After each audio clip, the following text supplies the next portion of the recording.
पखा पखी के कारणे सब जग रहा बुलान, निरपक होए के हरि भजे सोई संत सुजान।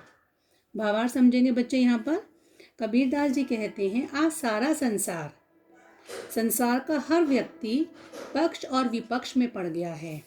यहाँ सभी लोग किसी भी धर्म किसी भी जाति के हों तर्क वितर्क के चक्करों में पड़े रहते हैं। ईश्वर को तो वह भूल ही गए हैं।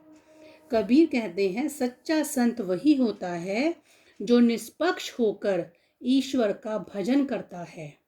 पखापाखी मतलब तर्क वितर्क के कारण लोग अपने मूल आराध्य भगवान को भूल चुके हैं। वे अपना मेन मकसद कहीं ना कहीं भुला चुके हैं और सिर्फ इसी होड़ में है कि मैं अच्छा और मैं अच्छा। 5वां दोहा है, हिंदू मुआ राम कही मुसलमान खुदाई, कहे कबीर सो जीवता जो दुहु के निकट ना जाही।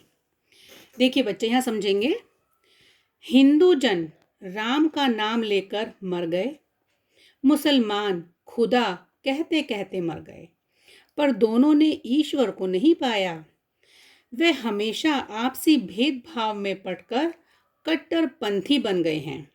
कबीर कहते हैं वास्तव में वही व्यक्ति जीवित कहलाने का हकदार है या अधिकारी है जो हिंदू मुसलमान और राम खुदा दोनों से दूर है।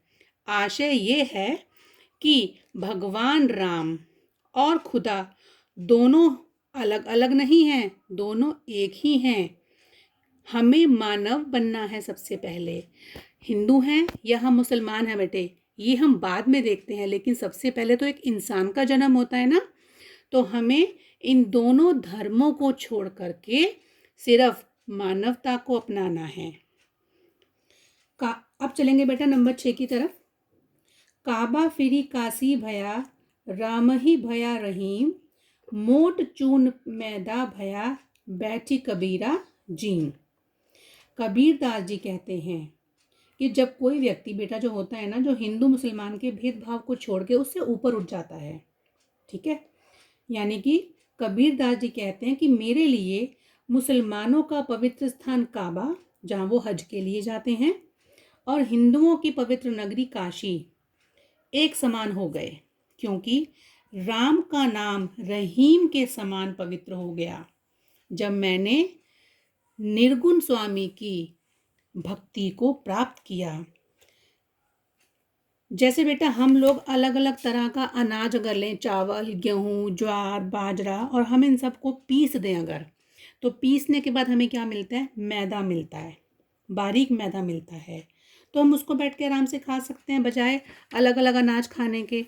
तो यहाँ पर आशय ये है कि धार्मिक भेदभावों को नष्ट करने से मेरे मन में से हिंदू और मुसलमान, राम और रहीम नाम की दुर्भावनाएं दूर हो गई। हिंदू मुसलमान का भेदभाव समाप्त होने पर मुसलमानों का पवित्र स्थान काबा और हिंदुओं की पवित्र स्थली काशी दोनों एक समान प्रतीत हो गई। अब चलेंगे बेटा साखियों के अंतिम साखी पर। ऊंचे कल का जन्मिया जे करनी ऊंच न होए, सुबरन कलश सुरा भरा साधु निंदा सोए। यहाँ पर कबीरदास जी कहते हैं ऊंचे कुल में जन्म लेने से कोई फायदा नहीं है अगर हमारे कर्म ऊंचे नहीं हैं।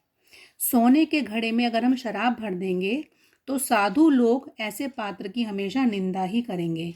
कहने का आशय है मनुष्य कर्म से महान होना चाहिए, जन्म से नहीं। साधु मदिरा भरे हुए स्वर्ण पात्र की हमेशा ही निंदा करते हैं, अर्थात बुराइयों में लगे मनुष्य को निंदा ही की जाती है हमेशा, चाहे भले ही वो कितने ही ऊंचे कुल में पैदा क्यों ना हो। तो बेटा ये थी हमारी कबीर की साखियाँ, और अगली क्लास में मैं आपको कबीरदास जी के शब्द पढ़ाऊंगी। Thank you.